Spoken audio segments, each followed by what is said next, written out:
નમસ્કાર, આપ જોઈ રહ્યા છો સ્પાર્ક ટુડે ન્યૂઝ। ડભોઈ ખાતે પરમ પૂજ્ય પ્રબોધ જીવન સ્વામીજીના દિવ્ય સાનિધ્યમાં 2 દિવસીય હરિપ્રબોધમ સત્સંગ પારાયણ સંપન્ન થયું હતું। 2500થી વધુ હરિભક્તોએ કથા શ્રવણનો લાભ લીધો હતો।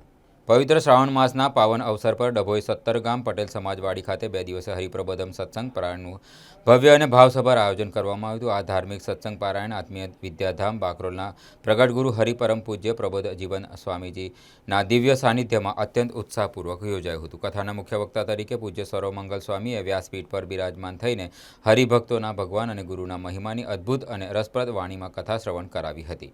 2 દિવસો દરમિયાન યોજાયેલા આ સત્સંગ પારાયણમાં ડભોઈ અને નસવાડી વિધાન વિભાગના આશરે 2500થી વધુ હરિભક્તો અને શ્રદ્ધાળુઓએ ઉપસ્થિત રહી કથા શ્રવણ તેમજ મહાપ્રસાદીનો લાભ લઈ ધન્યતા અનુભવી હતી। સમગ્ર પારાયણ દરમિયાન પટેલ સમાજવાડી ભક્તિમય માહોલમાં લીન બની ગઈ હતો અને હરિભક્તોમાં ભારે ઉત્સાહ જોવા મળ્યો હતો।